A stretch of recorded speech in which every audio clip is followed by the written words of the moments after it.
Hey YouTube world, just a quick video on my new rain barrel that I just installed. Watched a bunch of other YouTube videos, got some ideas, mostly copied them, put a little twist on it for myself. And basically my wife and I have a small container garden up here on our deck. And we had a hose running up here, but we thought it would be real easy to just put a rain barrel up here and catch it off the rain gutter.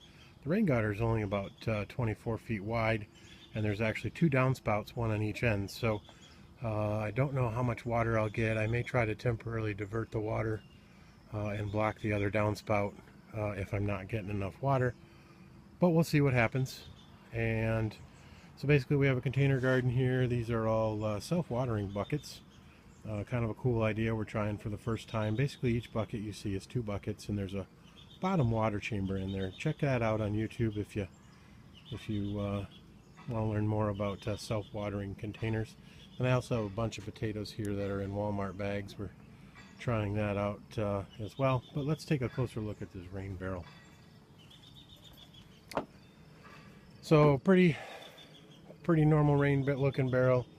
We have a 1/2-inch spigot on the bottom there that goes to a regular garden hose. You drill that in and drop that in place. I cut holes in the top here. This was the one thing that I had seen somebody else use screens.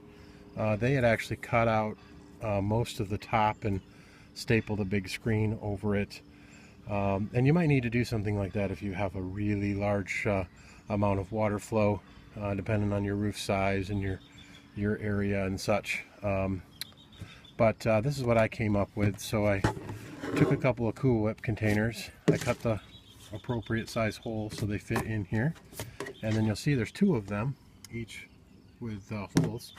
And then I put a screen in between and then stiffed around the sides to cut off most of the excess here. So this is my filter.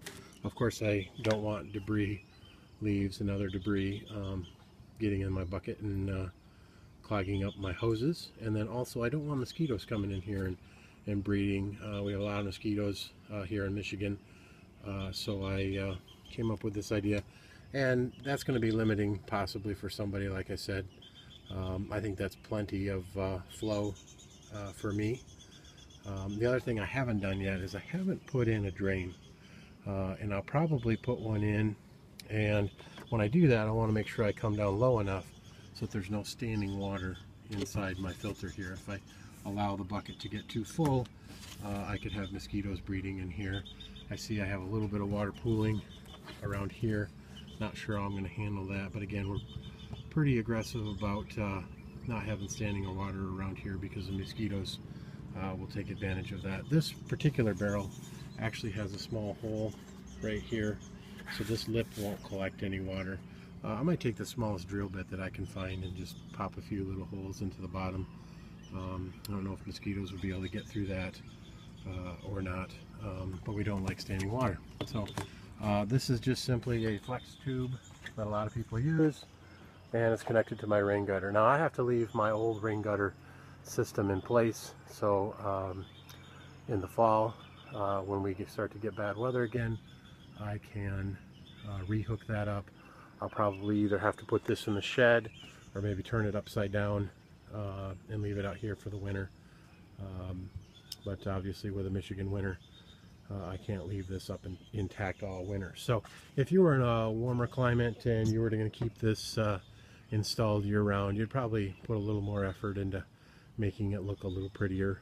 Maybe hard plumb it with some not flexible pipe, plumb it over there to the wall and make it look a lot nicer.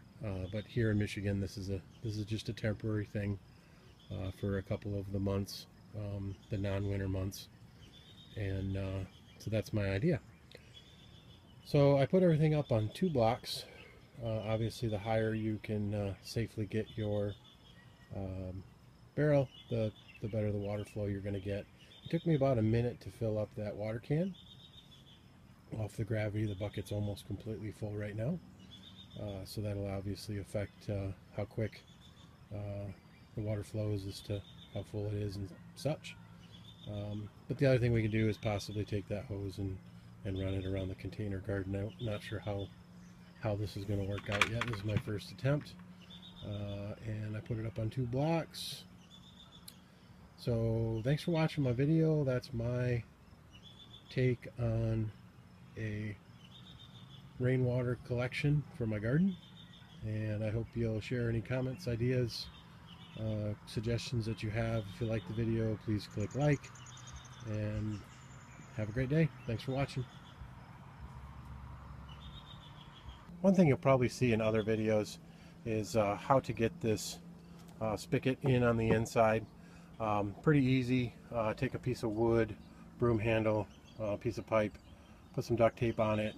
After you cut your top hole, stick the inside piece of the spigot and stick it down the hole. It helps to have 2 people, and when you stick it down inside there, grab it from the outside and thread it on. Of course, this is backwards thread, so make sure that you are aware of that. It might take you a second. Also make sure that I had a little trouble. I actually put this on backwards. The writing on this has to be out. I couldn't quite figure out why I couldn't tighten it down, and I think it mattered. And additionally, there should be 2 washers. 1 washer on the inside of the barrel and 1 washer on the outside. So make sure you get that right when you hook this up. A little bit of Teflon tape on your connections here. Pretty straightforward. Thanks for watching.